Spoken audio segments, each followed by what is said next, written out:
की भी जमात वही मानती है, नीतीश बाबू की भी जमात, लालू की भी जमात, अखिलेश की भी जमात, शरद पवार की भी जमात, स्टालिन की भी जमात।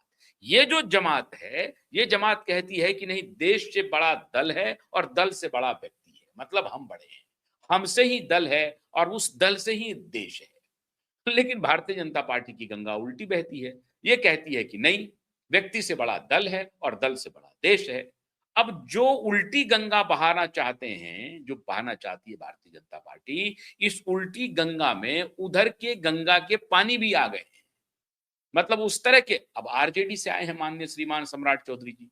अब सम्राट चौधरी की आपने हवा बना दी है कि सम्राट चौधरी मुख्यमंत्री बनने जा रहे हैं, मुख्यमंत्री बनने जा रहे हैं। और अगर सम्राट चौधरी मुख्यमंत्री नहीं बनते हैं, तो ये व्यक्ति से बड़ा दल, दल से बड़ा देश की फिलॉसफी उन पर लागू नहीं होगी। इसकी आशंका भारतीय जनता पार्टी को है। क्यों? वहां तो ऐसे ऐसे व्यक्ति हैं जो खुद राज्यसभा के लिए लड़ाई कर बैठे, बेटा जिनका किसी सदन का सदस्य नहीं है, मुख्यमंत्री उनको कैबिनेट में घुसा दिया, पत्नी को एमएलए बना दिया, पूरी पार्टी परिवार की पार्टी है।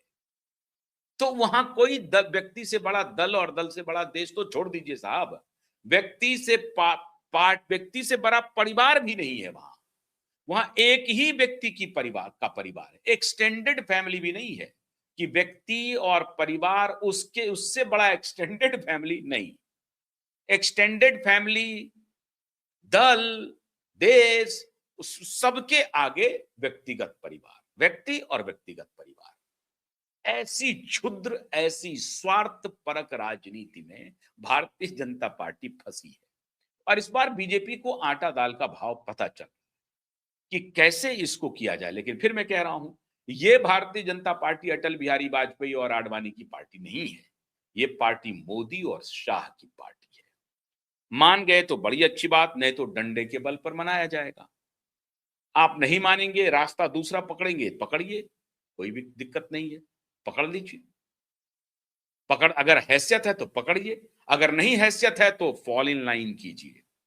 तो फॉल इन लाइन के लिए ये जो 6:30 बजे जो बैठक शुरू हुई है विनोद जी तावड़े जी के यहाँ, जिसकी चर्चा हो रही है, उस बैठक का बस यही है मतलब कि सारे लोग, जो दल पार्टी निर्णय लेगी, उस पार्टी के निर्णय के साथ हमें बढ़ना है। हो सकता है कि निर्णय हम लोगों के अपेक्षित ना आए, जिनके मन में लड्डू फूट रहे हैं कि 15 तारीख को मुझे शपथ लेना है, अगर उनके पक्ष में निर्णय ना आए तो परेशान ना हो।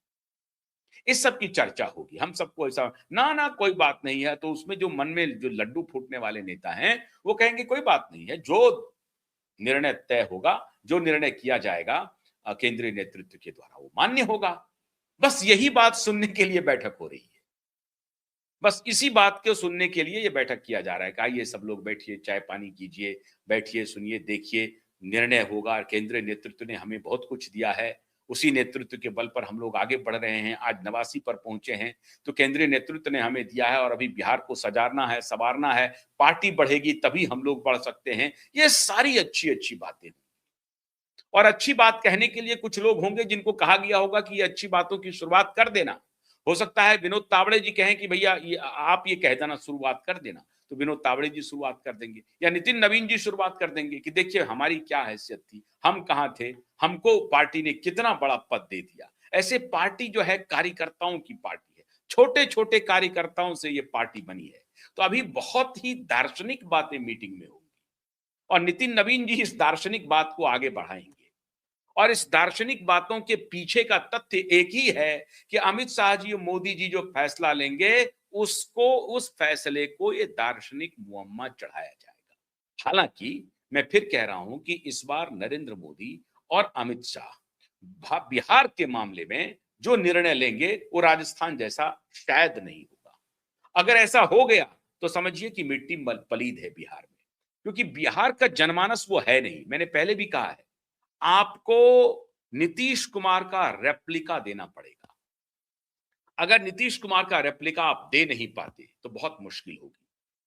अगर आप स्थापित जो अभी लीडर हैं, जिसका नाम आपने चला दिया है सम्राट चौधरी का, अगर आप सम्राट चौधरी को नहीं देते हैं और नित्यानंद राय को भी नहीं देते, हालांकि इस मीटिंग में नित्यानंद राय भी मौजूद है, नित्यानंद राय को भी नहीं देते हैं, सम्राट चौधरी को भी नहीं देते हैं, और फिर किसी ऐसे ही भजनलाल शर्मा जैसे कैरेक्टर को ले आते हैं जिसका अपना कोई कैरिश्मा नहीं है, तो फिर आप परेशानी में पड़ जाएंगे, क्योंकि वो राजस्थान नहीं है। बिहार बिल्कुल दूसरा स्टेट है।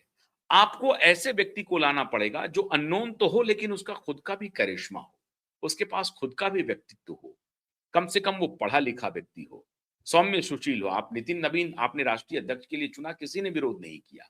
बहुत ही संगठन के व्यक्ति हैं, समर्पित व्यक्ति हैं और खानदानी संघी रहे हैं, संघ से उनका जुड़ाव रहा है, तो एक प्रकार से प्रतिबद्ध कार्यकर्ता है वो।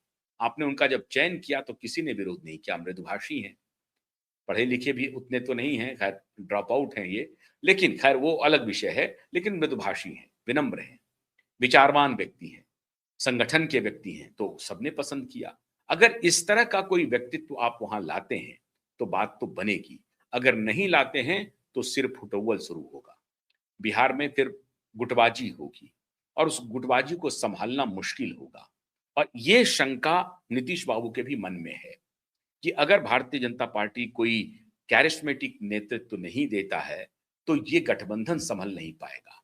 हालांकि नीतीश बाबू के मन में है कि कोई कमजोर मुख्यमंत्री आ जाए, यही बहाना बनेगा कि भाई हमने तो मौका दिया, हमने तो कुर्सी छोड़ दी, हमने तो कहा कि आप चलाइए, लेकिन आप अगर ठीक से अपना उम्मीदवार नहीं चुन सकते हैं जो आपकी पार्टी को आगे बढ़ाए, भ्रष्टाचार हो रहा है, लॉ एंड ऑर्डर खराब है, तो इसी स्थिति में क्या होगी। ये मौका नीतीश बाबू को अगर मिलेगा तो नीतीश बाबू ऐसा करने से पीछे नहीं हटेंगे, ये ध्यान रख लीजिए।